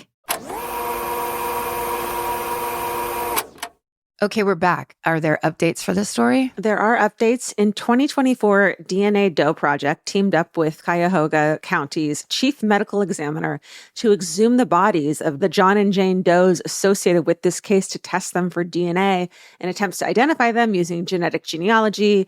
They had planned to test the remains from John Doe number 4, which was the tattooed man, and John Doe number 6. But there hasn't been anything else published regarding that. And we all know that takes such a long time, especially for cold cases where the culprit is probably deceased, most likely. Yeah. So they're not in a rush, but God, it'd be really incredible to get some answers there. I mean, just more and more waiting. It's once they start the testing, shouldn't the rule be that they have to get it done in a month or something? Geez. It's like getting an RSVP to a wedding. It's like, if you don't do it by this time, you don't get to come to the wedding. Yes. Yeah. Right? Same thing. What we're demanding is that you wrap it up. But also just what is the answer to that? Yeah. Would those names bring them any closer to finding like, would that help center that killer? Right. Because it's who was that killer? Yeah, it seems random, the victims. It doesn't seem like that suddenly everyone would be like, oh, it's that guy. But it could be like your fucking murderer, where it's like, Exactly. yeah, everyone knew it was the bartender at wherever, the place they all went to. Yes, that's my obsession. Your obsession is cold cases. My obsession is wolf hiding in plain sight. Wolf in sheep's clothing. Monster hiding in plain sight. That is such an ultimate brain, like the wall in your brain is built so high. Yeah. And behind it, you're doing the most heinous things. And like, but then you're just in the world, able to blend. Because we want these people who do such a thing to be so obviously out there and disconnected from us. But when they're not, they're like, maybe even better at socializing in society than definitely me. Oh, they're masters. Yes, exactly. Spoiler, but this is like that episode from Widow's Bay where it's the clown killer and he he hangs out with him. As soon as I saw him, I was like, that guy. No. But then that part where he's in the crawl's face and he squats down like, hey, buddy, need some help? And it's the scariest words you've ever heard. Right. That's what's so scary. It's like uncanny. That's why I think we like messy people, because we're like, oh, they don't have their shit together enough to be like a cunning secret murderer. Right? No, they're all their shit's on the table and they can't seem to get it picked back up. They're just, it's just there. Enjoy. I like a messy pickup sticks of a person. I like some nice clarity and no hiding, especially murderous impulses. Okay, now we are going to get into good things of the week for this episode. I think this nuclear holocaust is coming. Now, this is the end where we say something positive. This is the upswing after the murder. I had such a good time doing jack shit over the holidays that I'm like, you know what? When the Vince and I are going to hole up in here, we've got water, we've got cat food. I will like to say this. Do you know that I got in an argument with someone about how I wouldn't eat my cats? What the fuck? And they were like, you have to? I just remembered I got really mad at this guy. My friend's cousin at the Magic Castle. Good. Because we got in this argument about like, you would eat your cats. And I'm like, I'd kill myself before I eat my cats if I have to. And he's like, no, you wouldn't. I'm like, fuck you. I got like so mad. And I was like, why am I talking to this guy? And turned away. Also, first of all, have you ever seen this cat? There's not an ounce of meat on his body. That's what I was saying. For what, 3 extra days? That's just giblets. Yeah. I mean, you got nothing going on in that cat. That pouch on his belly is just skin. You could chew on it, but still. So I'd have 3 extra days of living knowing I'd eaten my cat. I'd rather just die. Sorry, why are we entertaining this? This is a person that's someone's cousin. You don't even know them and they're telling you how you would be. Do they know that my cats have Instagram accounts? Yeah, they don't know shit about your cats. Your cats are money makers. Dude, you're not going to eat them? I love my cats so much that I have an Instagram account for them. Yeah. I'm not going to eat them. That's the only way to prove love anymore. I know. Yeah, like when a vet tries to tell me about how to take care of my cats, I'm like, they have an Instagram account. Clearly, that's like all I think about. And then you just slam the door. Yeah, and they have 6,600 followers. No. Bill me. Anyhow, so peace and love to everybody. Well, this is what I was going to say. Don't take the nuclear strike off your worry table. Okay. Because there are just reams and loads of people in between. There is no button on his desk. Okay. That's not how it's happening. Yeah. And there's things happening. Do you think that they put like one of those staples? You got that buttons on his desk. I'm like, here. No, it's totally. And it goes bing bong, and then he's like, pressing it. It's not going to go down like that. Okay. All right. I'll worry about other things in the meantime. I feel like there's so much to worry about, and that one is so overarching. As a child of as a true child of the nuclear age, right? Where that was actually a true concern of ours. Like they would talk to us about it in school. Yeah. That's how old I am. Don't do that to yourself, because it's just, it's just because, and the dark thing to say, but it's like, because maybe the thing you should be worried about is getting hit by a bus. Like you just don't know. Yeah. We don't know. I'm thinking globally with problems, and I need to think locally. You need to act locally. Yeah. Think locally with problems. And I need to make you a martini, clearly. Oh man. I'm just saying, and I know I've said this before, I'm really good at being a drunk. I'm just like, I don't slur. I don't try to tell you secrets. I don't fucking do any of that Well, then why would shit. I want to hang out with you and give you a drink. Because I bring all this other stuff to the table. Slurring and secrets are my favorite. How do you feel about fist fights? Because I think as a girl, you probably haven't gone into the realm the way you could have, the way you can. I've been in one fist fight. Do you know that I've never actually gotten into a fist fight, but one time in a total whiskey blackout on New Year's at the San Francisco Punchline in the 90s, a girl leaned across the bar and started yelling at the bartender. Now, it could have been his girlfriend. She could have been doing a bit. It was a comedy club. I do not know what was going on. All I know is the next thing I did is grab her finger and twist it around her back. And because the bartender was really nice, and it made me, like, what she was doing was so fucking irritating to me.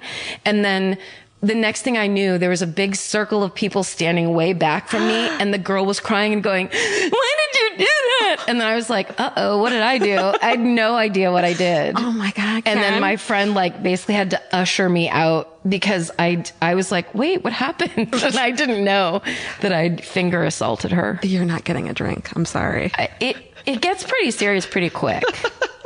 But it sounds fun. It is fun. Well, you know what it is? Because sometimes you go out and nothing happens. Yeah. That would never happen with me.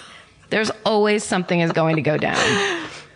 Oh, man. All right. Last day on the planet. Yeah. Meet me here Great. with a bottle of... Well, let's go out. Malort. Let's meet Okay. here, and then we're going to go somewhere. Okay. Yeah, we'll start here. And Vince is like the funniest drunk. he's the greatest. Yeah. And he'd probably be able to keep me in line. Yeah. I would Steven, think. you're our designated driver. Perfect. No. Steven, you're going to do last day Uber.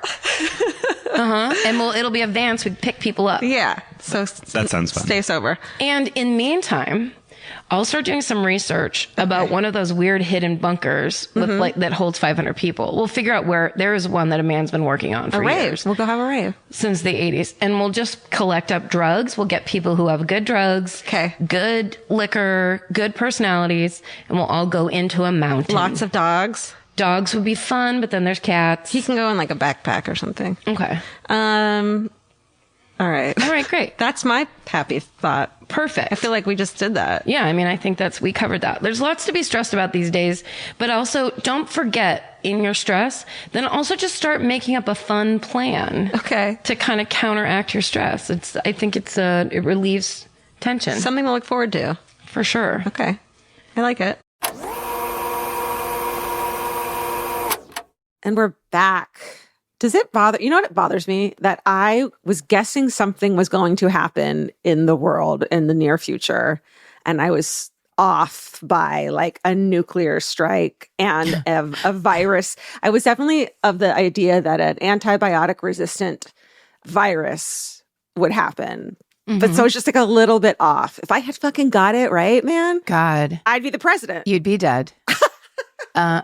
Yeah. We'd all I'd be be- like the NASA scientist, actually. That would be a horrible fucking thing. Also to compare, but it's like The Stand, where just like the massive, insane, like you want to think that you would be able to know when something like a deadly, fast spreading virus is going to come out and just wipe out a big part of the planet. Nope. Tell yourself you would know the signs and signals. Of course.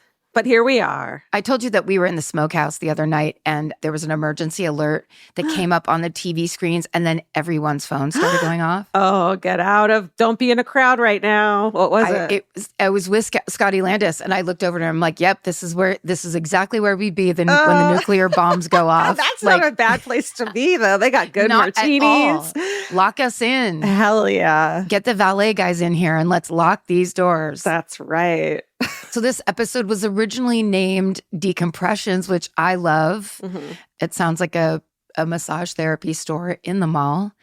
But if we were naming it today, we could call it, for example, proactive sexism. That seems like a double negative, doesn't it? I think so. Or what if it's super positive? What if it turns out to be the answer? Yeah, that's right. Okay, we could also call it mansplaining asteroids, of course. I like that one. Or original Jersey. A high quality cow. Garbage-based activities is good. I love that one. And then off your worry table. I love a worry table. That's good. And then, of course, Nobody has to worry because if something big happens, we'll all go into a mountain. That's my big plan. Yay for Right? mountains. We've done it. Rave in a mountain. Pick your favorite title. That's what we do. Yep. And other than that, that's this week's episode of The Rewind. Let's go back to good old 2018 and let my sweet baby boy Elvis say goodbye. Thanks for listening, you guys. Welcome to 2018. Guys, we're so happy to be in this year with you. Yeah. We're going to do it. We're going to make this year count. We are. So stay sexy. And don't get murdered. Bye. Elvis, you want cookie? Whoa. That was a good one. He's right there. He's so ready. Hey everybody, here's the thing about other home security systems. They're all designed for after the window breaks, after someone's inside, after you get the notification, after the police come. SimpliSafe is the first system designed for before, stopping a break-in before it even begins. That's right. Unlike traditional security systems that only alert you after a break-in is already underway, SimpliSafe is designed to help prevent the crime before it starts. Their cameras can detect suspicious activity at the perimeter and alert live U.S.-based agents. Then SimpliSafe's agents assess the threat, intervene, speak through the camera to scare off the intruders, and call for 911 dispatch. That's right, and SimpliSafe has been protecting your world for 20 years, everybody. So celebrate their anniversary and save 60% on your new SimpliSafe system at simplisafe.com/stuff. That's 60% off, you guys, at simplisafe.com/stuff. Plus, when you order, write in our show name and the How Did You Hear About Us survey to let them know that we sent you. Don't forget, there's no safe like SimpliSafe. I'm Nancy Glass, host of the Burden of Guilt Season 3 podcast. This is a story about a horrendous situation that destroyed 2 families. It's a scorched earth war that shows just how far someone will go to get what they want. Cindy said I had to choose between the truth and my family, and I had to choose the truth. Listen to Season 3 of Burden of Guilt on the iHeartRadio app, Apple Podcasts, or wherever you get your podcasts. Betrayal Weekly is back with brand new stories. From threatening text messages disturbing a small Midwestern town. It was from an unknown number. Who else is getting these messages? Why did it start with us? To long cons and stolen identities. Who lies about being this sick? This was the last time I ever believed a word she said. Listen to Betrayal Weekly on the iHeartRadio app, Apple Podcasts, or wherever you get your podcasts.